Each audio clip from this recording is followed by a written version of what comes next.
Oke, ya, dalam kurang lebih 30 sampai 60 menit ke depan, saya sama Fusui akan tektokan ya. Ada Yap. sedikit slide yang kita akan bagikan, kemudian kalau teman-teman ada pertanyaan di akhir, silahkan kita diskusi.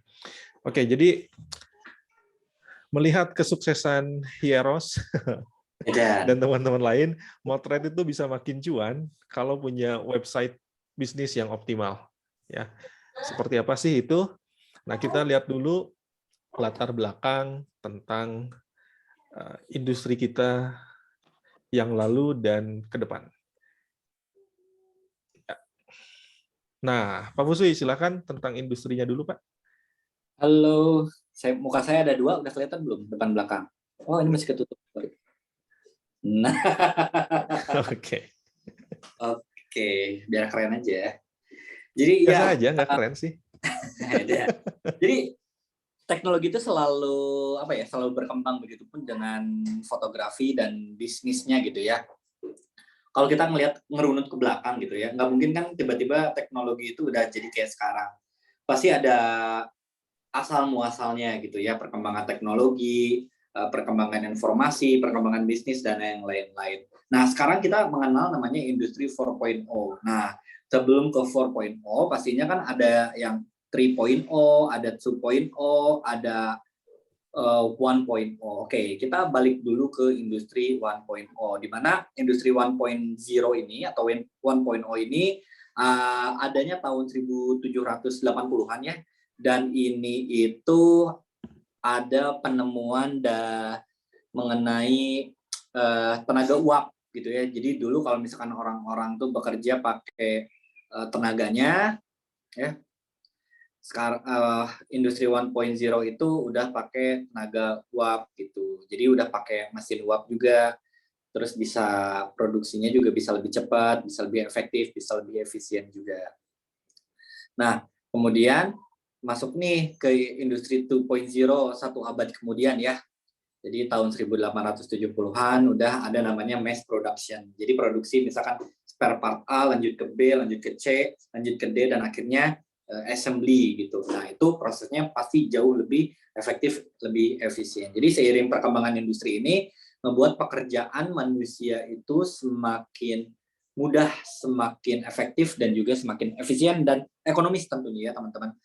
Um, Industri 2.0 ini ada penemuan tenaga ini ya, tenaga listrik. Kalau misalkan industri 1.0 itu tenaga uap, mesin uap. Nah, kalau misalkan industri 2.0 itu apa namanya? Energi listrik. Nah, lanjut lagi nih, satu abad kemudian. Satu abad kemudian, tahun 1970-an dikenal namanya industri 3.0. Jadi udah menggunakan namanya komputer ya, computing, dan juga robotik gitu. Ini industri 3.0. Nah, sekarang di industri 4.0 internet itu udah ada di mana-mana, internet semakin cepat, terus sekarang di Indonesia alhamdulillah udah mulai masuk nih 5G ya, yang download speed-nya bisa nyampe 500 dan bahkan 700 Mbps gitu. Terus banyak juga alat-alat ya yang sudah terhubung langsung ke internet dan langsung ada reportnya gitu, atau dikenal dengan nama Internet of Things. Kemudian juga kalau misalkan kita ngobrolin fotografi, sekarang udah zamannya fotografi 4.0. Kita udah sering menggunakan internet khususnya untuk cloud editing atau misalkan cloud storage. Kayak kita kalau misalkan mau ngirim file ke klien itu pasti menggunakan namanya entah itu Google Drive atau misalkan Dropbox atau iCloud lain-lain. Kemudian yang saya alami banget nih di industri 4.0 ketika waktu itu saya positif, jadi 2 minggu harus di rumah, nggak bisa ke kantor, tapi saya tetap harus kerja, harus controlling kerjaan anak-anak. Nah, kalau misalkan pakai Adobe Creative Cloud yang ori itu kan bisa menggunakan namanya Adobe Cloud. Tinggal sambungin aja namanya email di device kantor sama email di device saya misalkan. Nah, jadi apa yang udah dikerjain di kantor, saya itu bisa langsung ngecek secara real time gitu. Saya bisa ngerevisi, saya bisa ngubah warnanya juga, dan itu kerjaannya lebih cepat. Itu bisa menghemat waktu, tenaga pikiran. Terus album juga sekarang kan smart album juga udah ada versi cloud-nya, dan yes, udah makin wow banget lah gitu. Dan gak ketinggalan industri 4.0 juga sekarang kita harus udah mulai melek ke ini ya, website ya. Jadi kita jangan terlalu bergantung ke sosial media.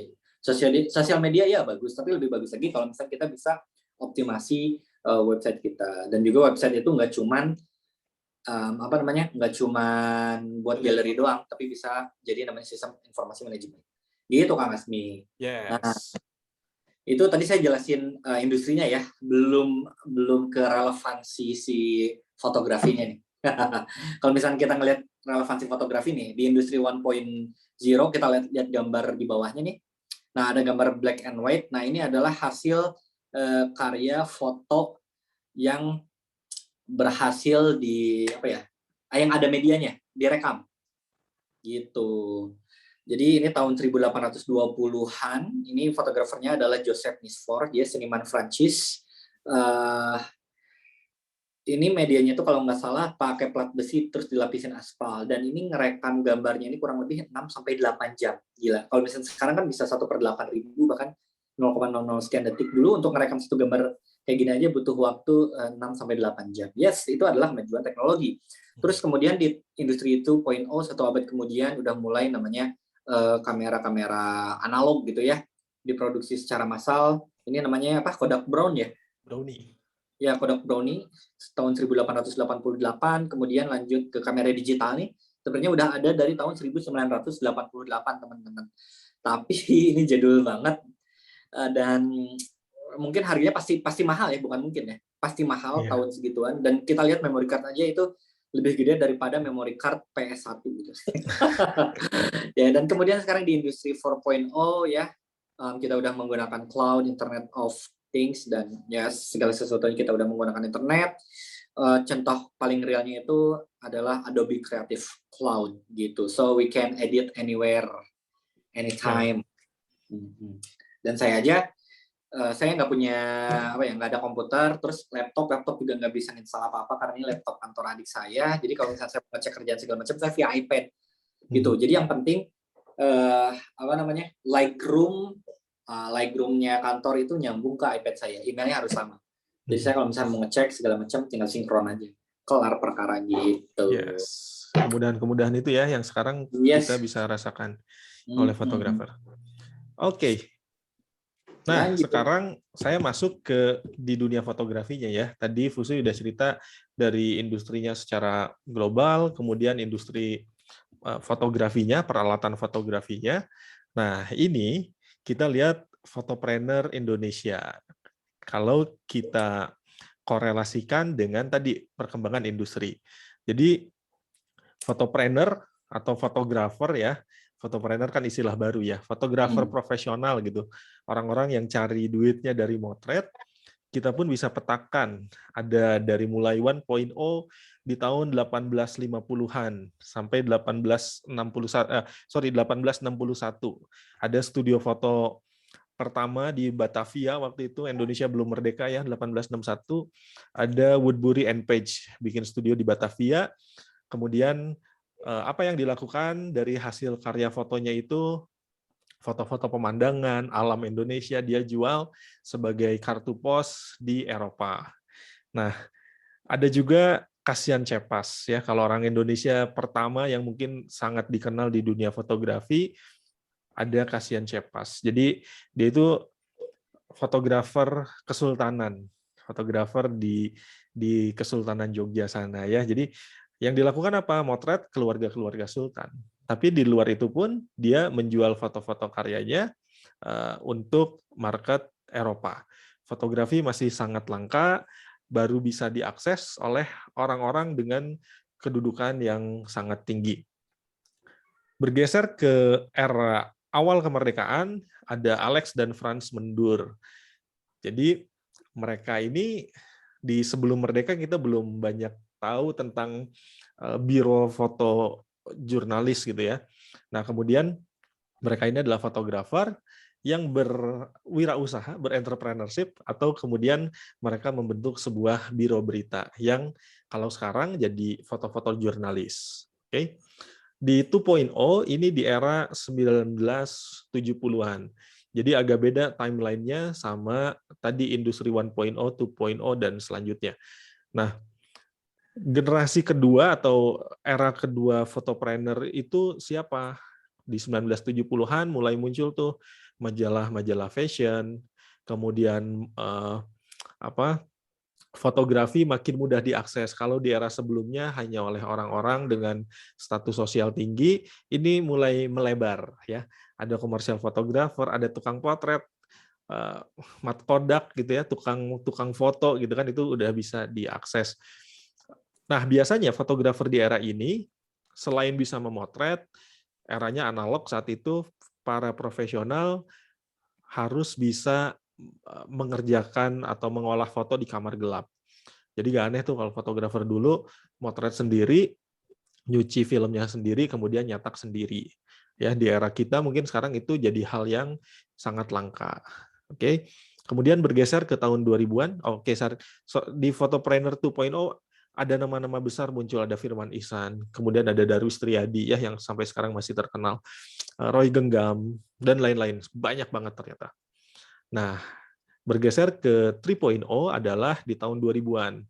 Tahun 2000-an itu awal kamera digital semakin mudah diakses. Kalau tadi tahun 1988 ya, kamera digital pertama udah dibuat, udah dirancang, tapi masuk ke market, masuk ke pasaran, banyak digunakan di awal 2000. Nah, mereka mulai transisi nih dari kamera analog ke kamera digital. Terus fotografer di masa itu, fotopreneur di awal 2000-an harus bisa apa? Harus bisa pakai kameranya tentu, dan harus bisa retouching sederhana. Jadi Lightroom itu masih hal yang langka, masih pada belajar. Photoshop masih hal yang sangat baru gitu ya. Nah, jadi mulai bergeser. Kalau di sebelumnya di 2.0 fotografer itu harus bisa cuci film, cuci foto di kamar gelap, nyetak sendiri. Di 3.0 mulai bergeser, di 2000-an mulai bergeser. Nah, ternyata ada perubahan juga sedikit nih di tahun 2010-an. Jadi kita nyebutnya 3.1. Mulai muncul era Instagram 2010 awal ya. Fotografer itu harus mulai bisa ngonten. Oke. Aduh, sebentar ini ada paket lagi.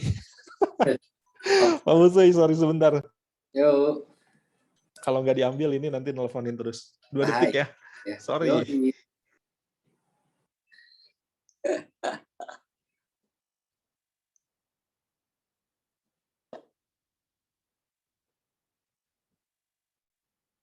Oke. Cung, di sini yang udah ada website atau yang bermain selain di Instagram, mungkin di platform Pinterest, ada yang udah mainan Pinterest marketing?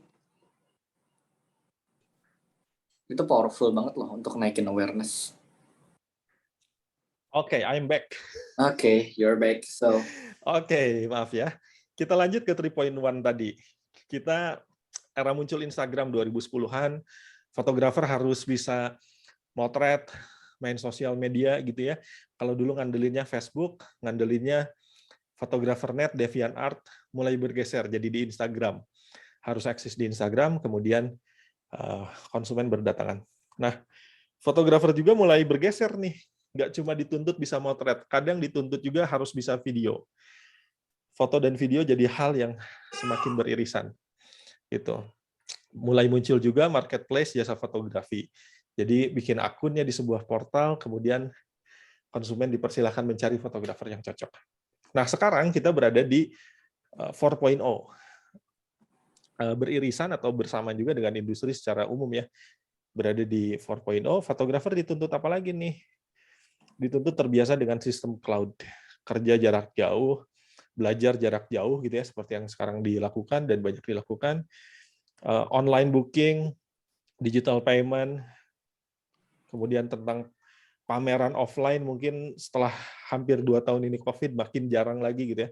Fotografer dituntut untuk hadir secara online.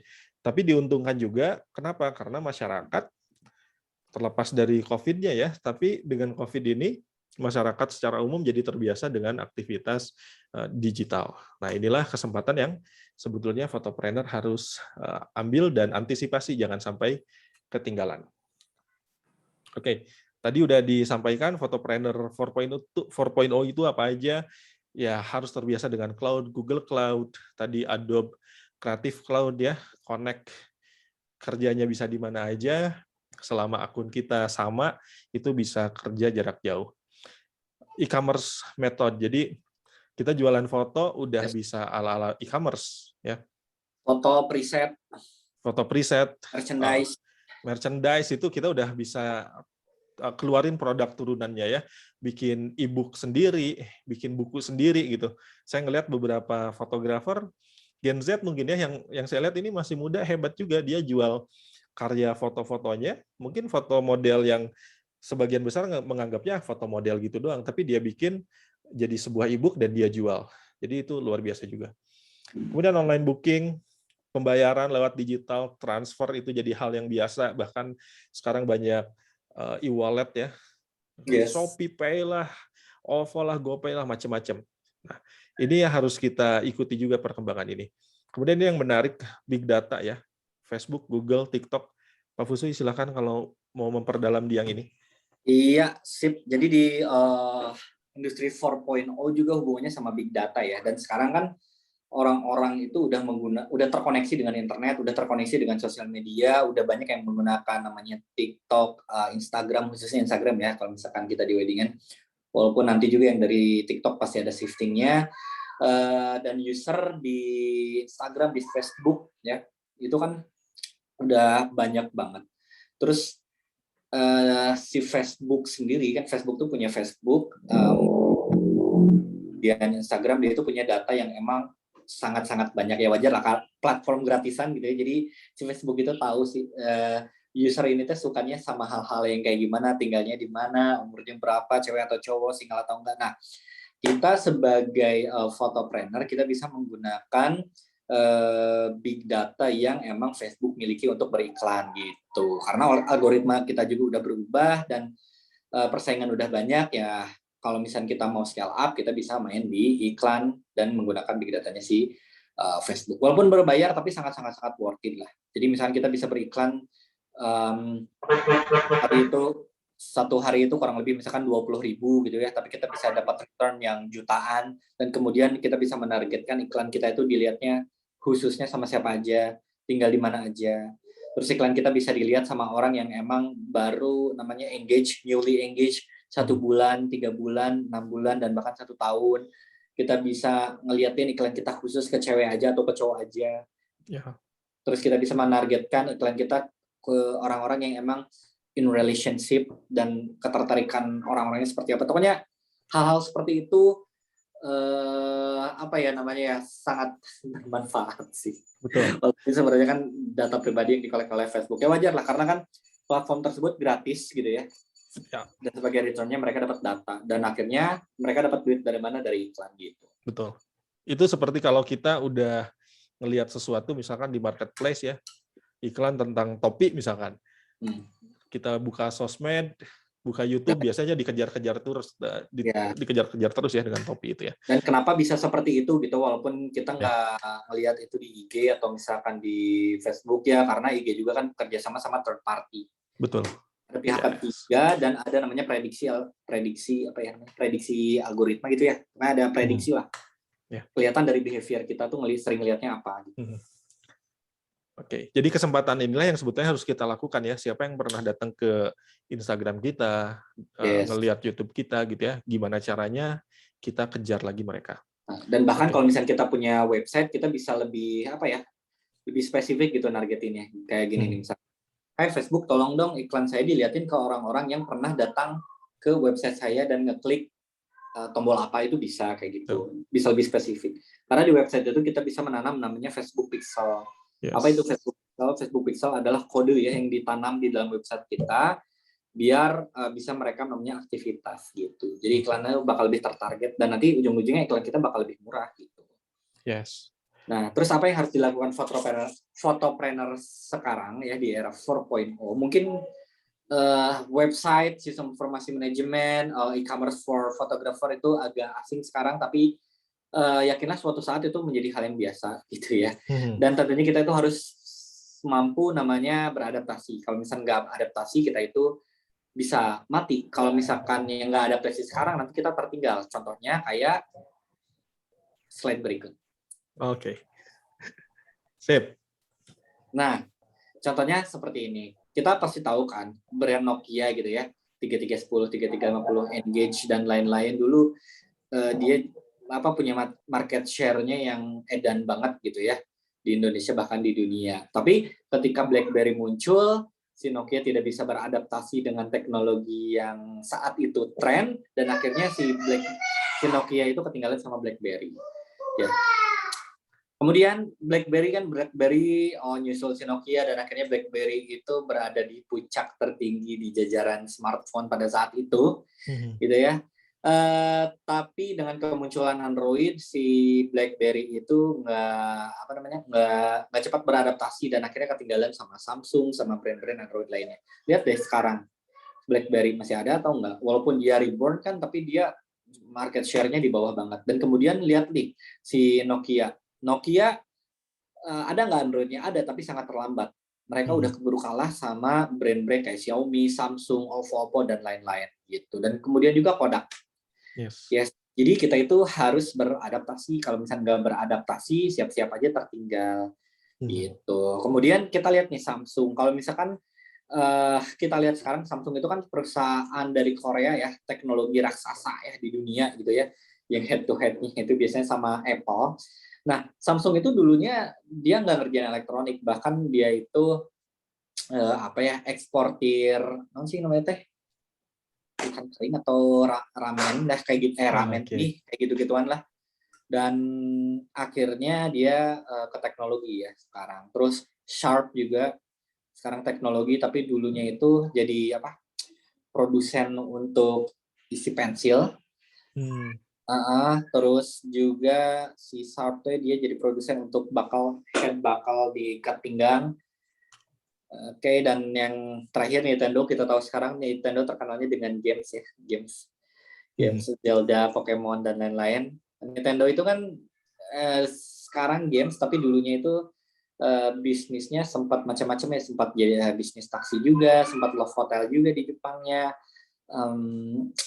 sempat beras, kalau nggak salah beras. Nah, ini sumber ini dari mana? Saya tahunya dari Nancy Judge. Jadi Nancy Judge udah research, terus saya nonton Nancy Judge, ini cocok nih dimasukin materi. Jadi selengkapnya teman-teman bisa search Nancy Judge. Masih banyak sih contoh. Gitu. Jadi adaptasi itu penting banget. Atau bahkan mungkin ya, kan di daerah tuh masih ada beberapa yang menggunakan sistem penjualannya roll-rollan gitu ya. Nah, kan kalau sekarang udah digital gitu ya, nah itu harus cepat beradaptasi tuh. Iya. Menurutku gitu. Dan hal apa aja yang menunjang kita untuk lekas berubah gitu ya. Kalau misalnya di market kan perubahan itu pasti ada aja. Nah, hal apa aja nih yang bisa merubah namanya landscape pasar kita gitu ya sebagai photopreneur. Yang pertama ada dari sisi konsumen. Nah, konsumen itu pasti melalui namanya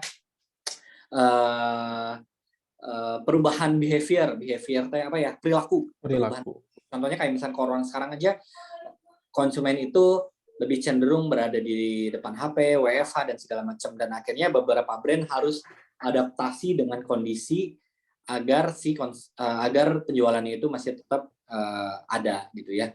Kayak ini contoh lagi ya. Ini di luar fotografi tapi masih ada irisannya. Kayak undangan digital.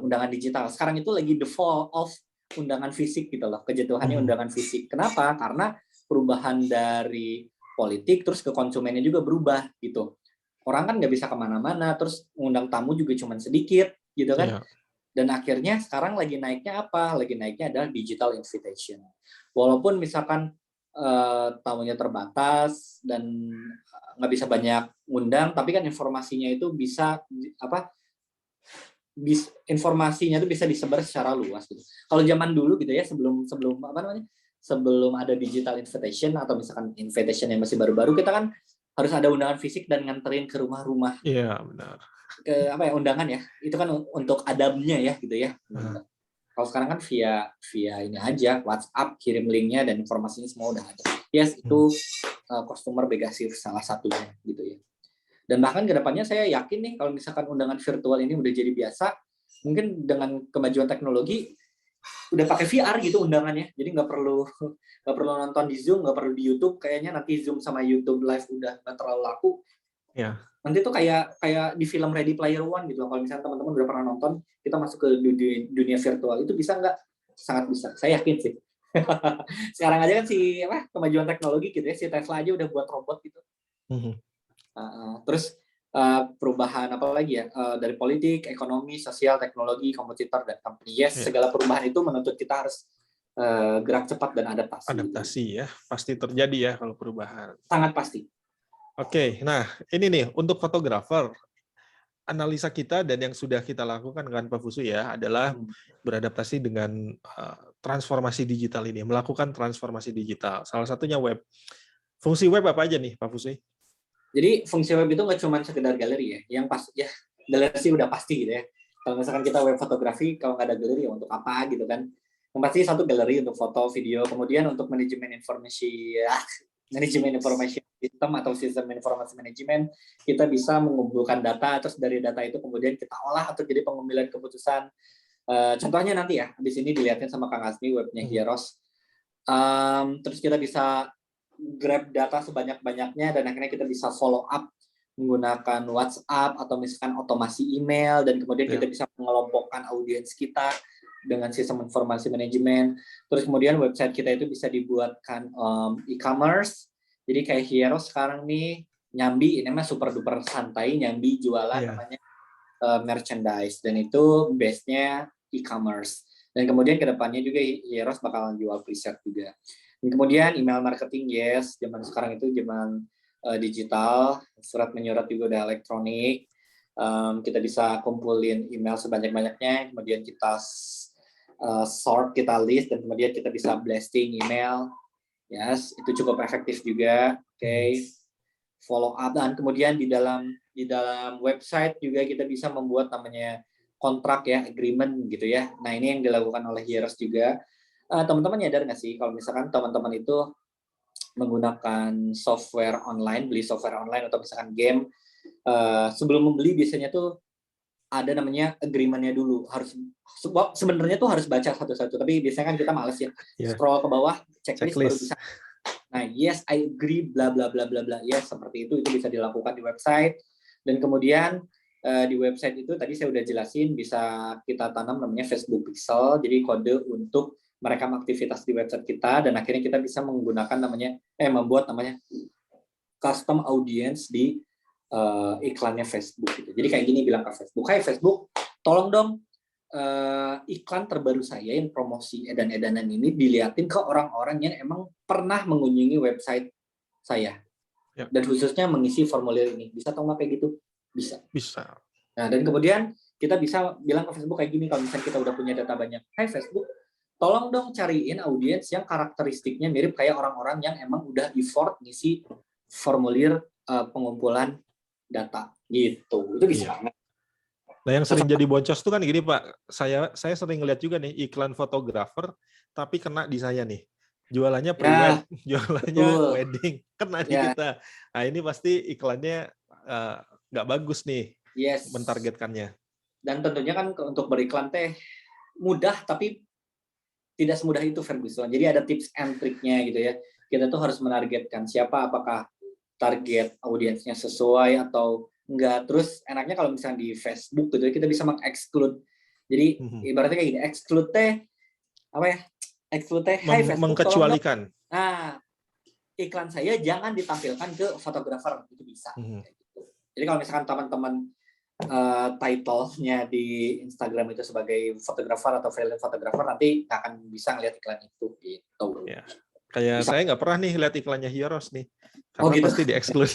Itu pasti di-exclude, karena ya setiap orang lihat kan ada post yang keluar gitu. Betul. Oke. Nah, kemudian tentang membuat website nih. Jadi kan banyak platform teman-teman di luar sana ya. membuat website sekarang begitu mudah. Platform CMS atau Content Management System. Jadi ada banyak di luar sana platform yang bisa kita pakai. Nah, di sini saya tuliskan beberapa yang sering digunakan oleh fotografer dan kreatif people lainnya. Yang pertama Wix.com. Teman-teman bisa coba lihat Wix.com, itu sangat bagus. Membuatnya mudah, ya, tinggal drag and drop, canggih, cakep dilihat. Nah, saya pernah menggunakan ini, ada beberapa kelemahan. Salah satu yang kelemahan saya rasakan betul adalah kecepatannya yang kurang baik ya, kalau yang mengaksesnya adalah orang-orang dari Indonesia. Jadi saya pindah. Squarespace, sering juga muncul iklannya. Di YouTuber-YouTuber luar, kalau kita lihat tutorial video, tutorial kamera, biasanya mereka jadi salah satu ambasador ini nih, Squarespace. Mirip juga, mudah membuatnya, diaksesnya oke lah, cukup baik lah menurut saya dibanding Wix ya. Ini bisa jadi salah satu pilihan. Ada lagi GoDaddy. GoDaddy mirip juga dengan Squarespace dan Wix. Nah, yang keempat ini WordPress. Kita sering dengar ya kalau WordPress ya. Nah, WordPress ini bisa dibilang mudah, tapi dibandingkan Wix, Squarespace, dan GoDaddy tidak semudah itu ternyata. Lebih kompleks. Dan biayanya pun lebih banyak ya. Jadi kita harus langganan WordPress ya, kalau mau pakai plugin tertentu harus bayar lagi dan lain-lain.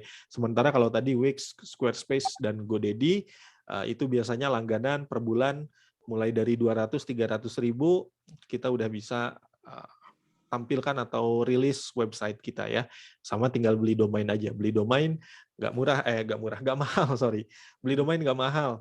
Kalau domain.com sekitar 100-200 ribu, domain.id sekitar 200 ribuan juga ya. Nah, yang akan digunakan kalau nanti teman-teman ikut workshop ini apa nih yang akan kita gunakan adalah salah satu lokal content management system ya. Kenapa kita pakai yang lokal? Satu, lebih cepat, diaksesnya sangat-sangat cepat, apalagi kalau target market kita orang Indonesia doang ya. Jadi membantu memudahkan konsumen menemukan kita. Yang kedua, biayanya murah, bahkan dari 75.000 per bulan aja itu udah bisa. 75.000 per bulan buat langganannya, dan bisa sangat di-customize ya. Tadi tentang yang paling penting sekarang itu adalah mengumpulkan data, ngelihat profil market kita seperti apa. Kalau Instagram banyak followers itu alhamdulillah, dan itu pun satu hal yang bagus, tapi kita harus naik lagi satu level, yaitu kita punya sendiri tuh datanya. Termasuk teman-teman yang sempat mengisi formulir yang ada di File Studio, itu kan data yang begitu lengkap ya. Mungkin ada yang buset panjang banget ini datanya. Nah, tapi ini adalah salah satu tujuan filtering dan memetakan. Oke.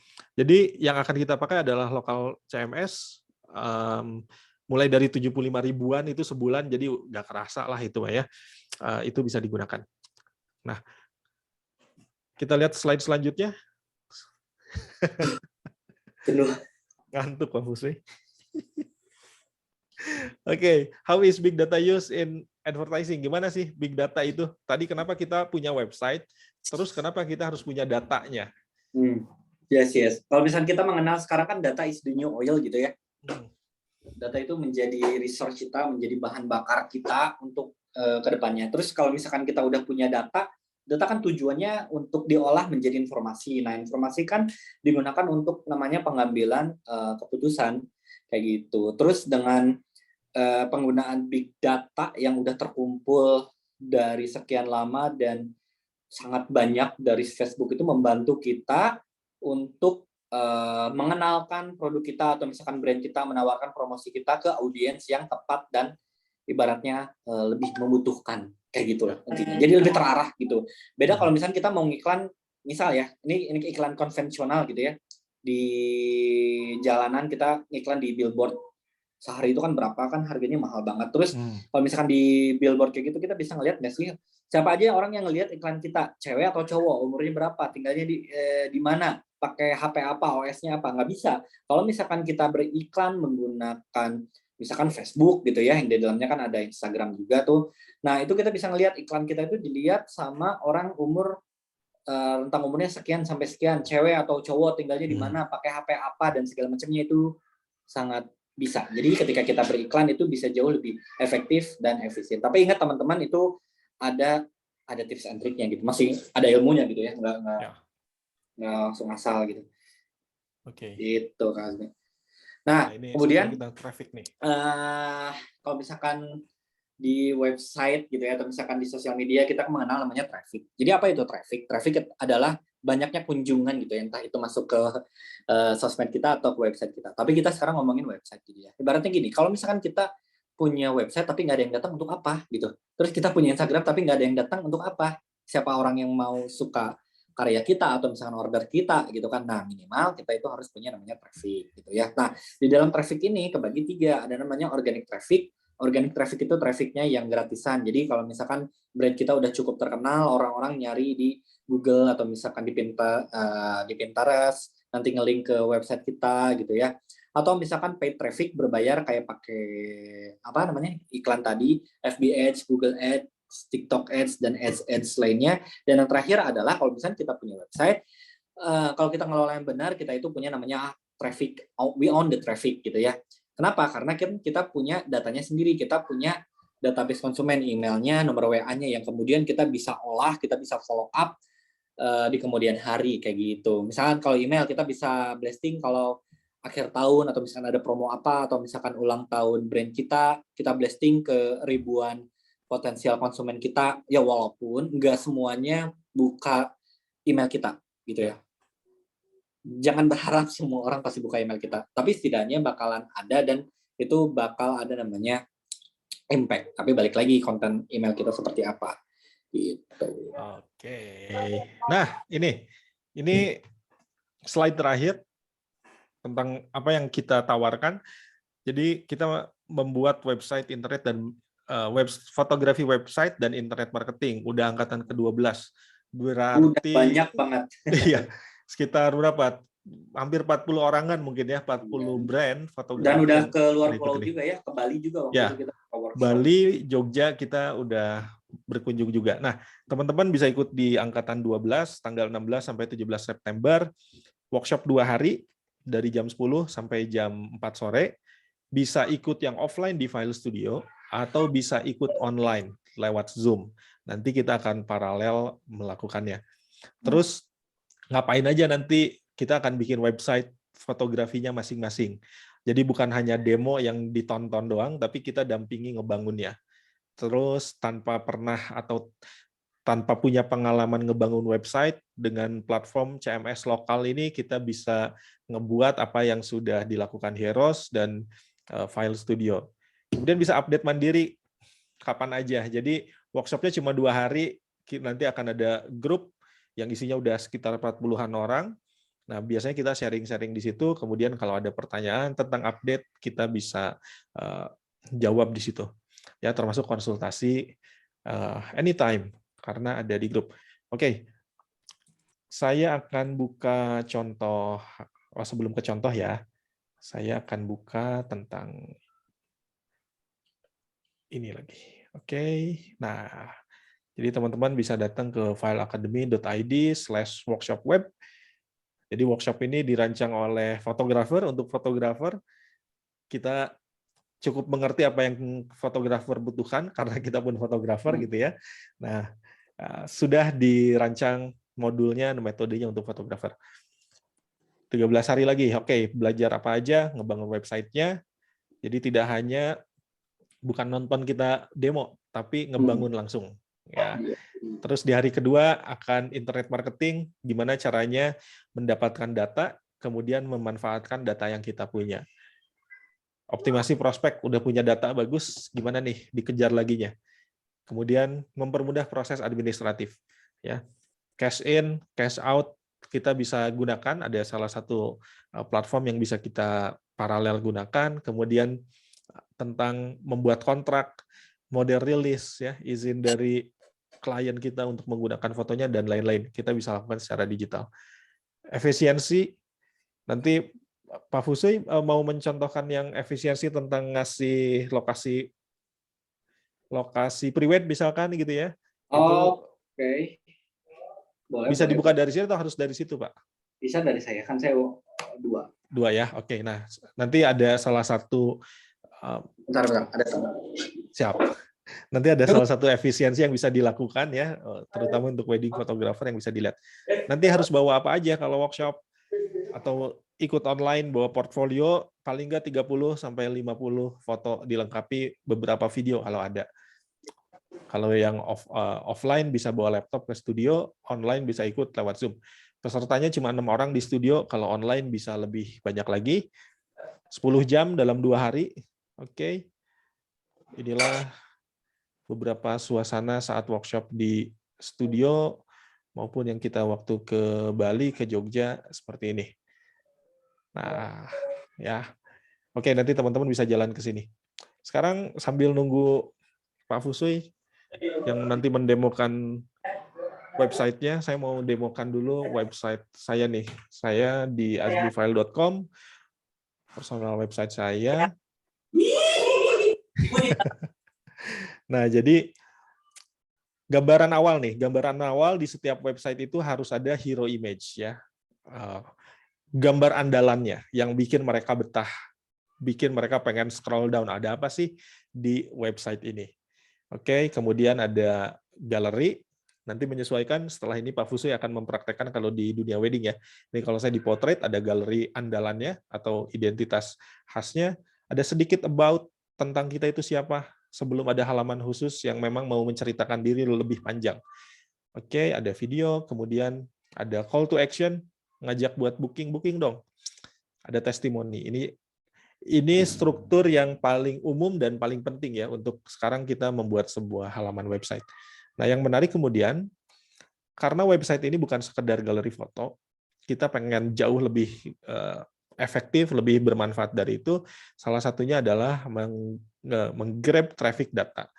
Jadi, kalau orang datang ke website kan pengen tahu sih, foto sama Asbifile berapa sih, foto sama Heroes berapa, foto sama brandnya teman-teman masing-masing berapa, orang pasti akan lihat rates, harga.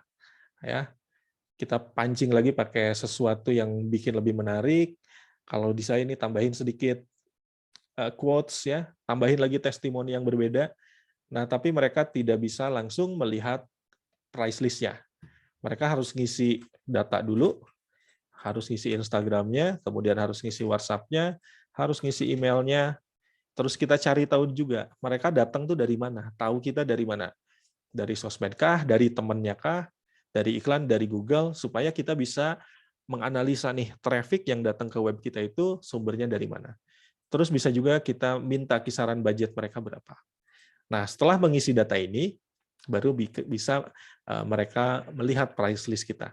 Nah, data inilah yang sebetulnya jadi tadi, oil tadi, kita lagi menambang minyak ya, lagi ngumpulin sumber daya yang harganya luar biasa mahal, luar biasa berharga. Oke, lainnya bisa diisi dengan portfolio, kemudian video misalkan, punya behind the scene, punya pemotretan lain gitu kan. About tadi, ya, about yang di depan hanya versi sederhana, di dalam versi lebih lengkapnya. Oke, ini contoh kalau teman-teman adalah fotografer personal, lagi menjual jasa foto personal brandingnya ya. Nah, sekarang giliran Pak Fusui, gimana ceritanya kalau jadi wedding photographer, apa yang bisa kita lakukan?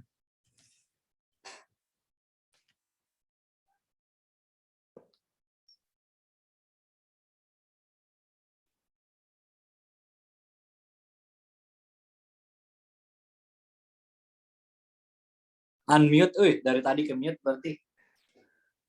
Halo. Oke, lanjut. Udah kelihatan? Udah. Nah, jadi gini, ini salah satunya ya. Kalau misalkan tadi formulir kan udah dicontohin sama Kang Azmi. Nah, segini ya. Nah, biar gantengnya kelihatan. Sep. Sep. Nah, pembisnis yang baik adalah pembisnis yang emang bisa menjadi namanya problem solver, bisa menyelesaikan masalah si konsumennya gitu ya. Nah, salah satunya Heroes itu buat namanya directory untuk tempat. Nah, tapi kita buatnya masih yang outdoor dulu karena yang indoor masih on progress. Misal, kalau misalkan ada klien yang nanya, Mas minta contoh referensi tempat dong. Aku biasanya kasih ini nih, link heroesfoto.com/terrain.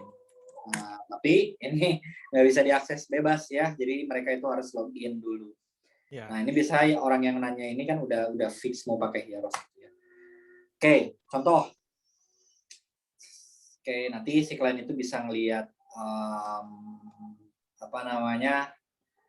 tempatnya sesuai dengan kebutuhan. Misalkan mau yang ranca upas, diklik ranca upas nih, ada introduction-nya nih. Ranca upas Ciwidey Bandung adalah kawasan bumi perkemahan dan bla bla bla bla bla. Lokasi, terus kita di sini kasih lokasi, jarak tempuh, biaya, biar apa? Biar klien itu bisa namanya melakukan persiapan dengan matang gitu. Karena gini loh, kebanyakan klien si Heroes itu kan orang luar Bandung gitu ya. Nah, mereka itu masih belum terlalu banyak referensi mengenai tempat prewedding di Bandung yang bagus gitu. Jadi aku kasih ini nih lokasinya di mana, jaraknya itu berapa kilometer dari Bandung atau misalkan berapa jam, rute terbaiknya melalui apa. Terus kemudian di sini ada biayanya berapa. Oke. Terus penginapan dan waktu terbaik ketika foto kita kasih tahu juga. Kenapa? Karena banyak juga yang nanya, Mas, penginapan terdekat di situ di mana ya gitu. Karena kan kalau misalnya di Bandung itu mereka bisa perjalanan bisa sejam atau sejam setengah. Jadi banyak juga klien yang memang nanyain apa namanya tuh, tempat nginapnya di mana terbaik. Oke, ambience-nya. Oke. Nah, jadi gini, kalau misalkan di Indonesia itu ya, di Indonesia itu kan cuma dua, satu cerah atau misalkan satu itu musim panas, satu lagi musim hujan. Nah, di setiap direktori ini saya ngebuat dua kondisi. Kalau misalkan mendung hasilnya seperti apa, kalau misalkan cerah seperti apa. Jadi biar kebayang nanti. Nah, kita buat kayak gini juga tujuannya untuk apa? Tujuannya biar ngehemat energi kita. Karena kan kalau misalkan kita terlalu banyak menjawab pertanyaan yang sering dilontarkan mengenai tempat prewedding kan capek juga ya energi adminnya ya. Udah kita kasih ini aja. Gitu. Terus ada penakaran rusak. Kalau misalkan pakai pawang bayar berapa? Terus jam terbaiknya jam berapa? Misalnya di sini jam 7 sampai setengah 8. Nah, ini penakaran rusak. Terus kalau ini hutannya kan ranca upas ada hutannya nih, gambarannya seperti apa. Jadi kebayang semuanya. Tipsnya juga, dan akhirnya terima kasih. Ini banyak tempat ya. Stone Garden. Satu lagi boleh nggak, Pak? Boleh. Misal Stone Garden, detail. Nah, kebetulan di sini ada tim ya, konten kreator saya ini yang buat ya, dia melakukan research, tapi saya yang komando gitu. Kemudian terus, tentang warna ini selalu senada ya Pak ya, itu salah satu. Iya betul, karena ini bagian dari branding gitu. Biar kesannya sama ya ke brand Heroes-nya. Terus misal ini ada Heroes siapa ya? Tutup aja deh. Aduh siapa ya? Foto lupa ya. Klien VIP Putri Praja gini ya. Oh ya. Nah jadi kita kalau Heroes itu kalau misalkan untuk klien yang melakukan transaksi dengan nominal sekian belas juta gitu, mereka dapat landing page khusus. Jadi kan gini, kalau zaman dulu itu saya ngasih link tuh berceceran ya di WA klien. Ini preview engagement, ini full edit engagement, ini video 1 menit engagement, ini video full engagement, ini preview wedding. Capek lah, dan akhirnya saya kepikiran ini kebetulan dari alumni juga ya?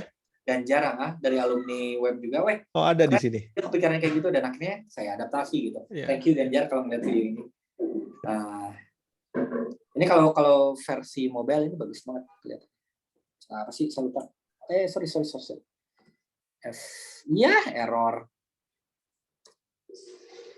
Nah kayak gini lah versi kalau di handphone ya, oke. Ya. Terus kalau misalnya klik engagement, nanti ada direktorinya. Klik prewedding, ada direktorinya. Klik wedding, ada direktorinya. Album, belum, on progress. Gitu. Jadi klien tuh kalau misalkan membuka filenya dia tinggal di sini doang. Terus kalau misalkan dia mau nge-share linknya ke saudara, ke orang tua, segala macam kan ada brandingnya Hieros dari sini. Sekalian juga jualan. Betul sekali. Ya, itulah contohnya ya. Sisanya masih banyak sih. Ya, Pak Fusui, contoh satu lagi dong biar rame nih. Masih ada waktu kan. Merchandise, coba. Oh, Bisa jualan kayak gimana nih? Hieros, kok admin ya? Karena keseringan buka admin sih. Tapi kalian nggak bisa buka ini karena kan ada password. Nih, buka merchandise. Woi, kok nggak bisa diklik? Oh, bisa.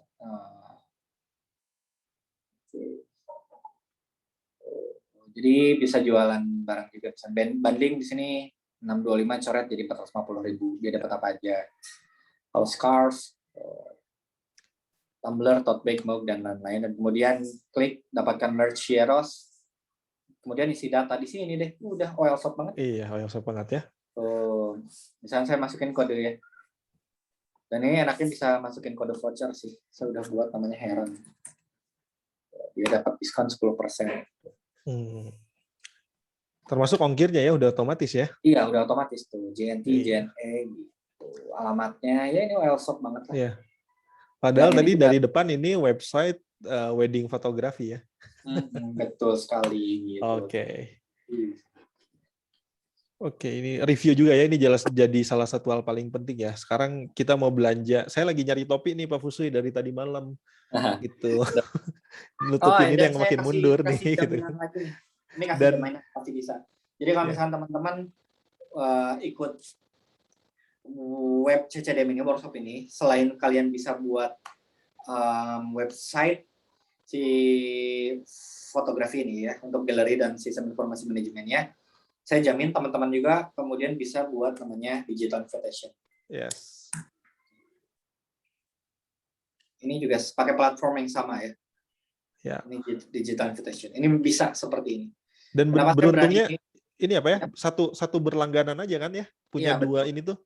Terus di sini nih, ini ada fitur ini nih. Putri di Bandung berorder digital invitation. Nah, ada notifikasi ini. Yes. Gitu. Pasti bisa buat kayak gini. Pasti bisa dalam 2 hari dan kemudian kita masuk grup ini bisa.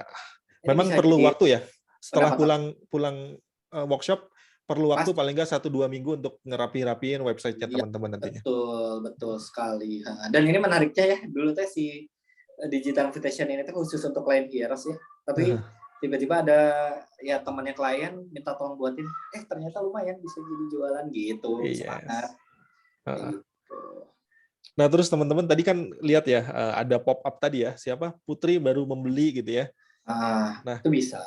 Ini kalau kita pakai WordPress Pak, kalau pakai WordPress mau ada pop-up itu bayar lagi plugin, mau fitur apa bayar lagi plugin. Nah kita akhirnya memutuskan pakai tadi CMS lokal ya, platform lokal yang dari 75.000 sebulan pun nanti biaya tetapnya teman-teman nih setelah punya website dari mulai 75.000 website udah bisa jalan. Jadi nggak mahal. Kayak gini digital invitation-nya bisa. Makanya ikut. Kenapa saya berani apa ya? Berani ngasih tahu bisa buat kayak gini ya? Ya kan berbagi ilmu, berbagi rezeki juga gitu. Iya, betul. Pak, itu bisa kirim duitnya langsung ya? Bisa, tinggal scan barcode aja di sini. Oke. Saya mau scan tuh ke yang barusan, coba tahan. Atau teman-teman di sini mau scan ini bisa. Jadi saya ucapkan terima kasih untuk donasinya. Pakai ala-ala penipuan harusnya Pak, hipnotis kita. Jadi coba di handphone-nya ketik. Gitu teman-teman. Yes. Oke. Baik teman-teman, jadi kurang lebih hari ini segitu ya yang mau kita sampaikan ya. Udah mau ikut nih ya nih. Mau ikut, ayo join. Bisa online, bisa offline. Kita Ganjar ada ding ternyata. Hatur nuhun Ganjar kanggo pisan. Iya, saya pun tiru tuh buat klien saya Pak. Landing page khusus klien tuh. Foto Ganjar yang portofolio terakhir yang di pantai itu bagus tuh. Oke. Keren. Jadi pengen foto di pantai. Yoi. Oke. Jadi gambarannya adalah kesimpulannya adalah kita harus beradaptasi dengan kondisi sekarang, transformasi digital salah satu yang jadi kunci ya Pak ya. Kemudian betul ada biaya saat kita membangun platform, saat kita mau belajar ngebangunnya, ada investasi, tapi percayalah ini adalah sebuah penghematan besar. Pak Fusui, di Hieros apakah sekarang ada admin, ada legal, ada accounting dengan kondisi Sekarang ya optimasi website? survive gitu ya, dan kondisi tim lah yang ringan dan niche. Kalau admin nggak ada karena semuanya udah terbantu sama apa namanya tuh sama sistem informasi manajemen ini gitu ya. Ini udah banget banget. Terus WhatsApp bisnis juga enaknya udah ada apa namanya quick chat gitu ya. Betul. Oh ya, dan satu lagi yang menarik nih, si WhatsApp ini masih beta sih, dia bisa di 4 device sekaligus dan tanpa online juga bisa. Tapi masih beta. WhatsApp bisnis maksudnya nih? Iya benar. Nggak tahu ya. WhatsApp biasa juga kalau nggak salah bisa deh. Oke. Jadi saya kan di kantor berempat. Nah, jadi nanti masing-masing tim di komputernya bisa saling backup gitu. Dan kalau misalkan ada yang misalkan katakanlah melakukan hal yang tidak diinginkan kan kelihatan tuh semuanya, transparan. Itu enak banget sih. Terus kemudian accounting ada atau enggak ada sih. Karena saya kan akuntan dulunya, jadi bisa. Dan terus termudahkan oleh sistem ini tadi ya. Jadi website tidak sekedar galeri foto itu ya Pak ya? Coba mau kasih lihat apa lagi nih? Enggak kasih lihat apa-apa. Ini klien dulu mau pelunasan. Oke, siap. Oke teman-teman, saya mau tutup. Tapi sebelumnya teman-teman kalau yang memang sudah membulatkan tekad, mau berinvestasi untuk membangun website bisnisnya, kemudian memaksimalkan internet marketing, silakan datang ke fileacademy.id/workshopweb. Kemudian bisa lihat apa yang sudah kita lakukan, yang alumni lakukan. Tinggal klik daftar sekarang. Boleh pilih nanti. Batch 11 ternyata Pak, bukan 12 Pak.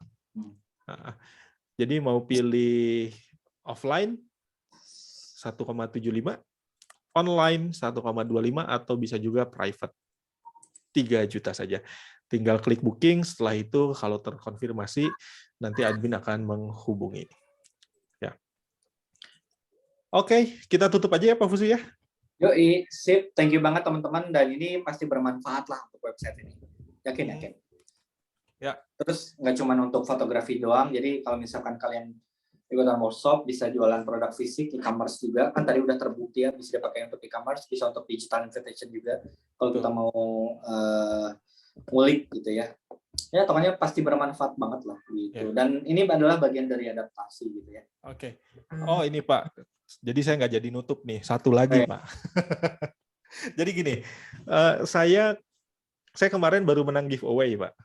Baru menang giveaway dari salah satu platform talent ya, platform kreatif gitu, yang isinya profil fotografer, naruh di situ tuh jasa kita apa, paket pemotretannya apa, kemudian mereka akan nge-push itu.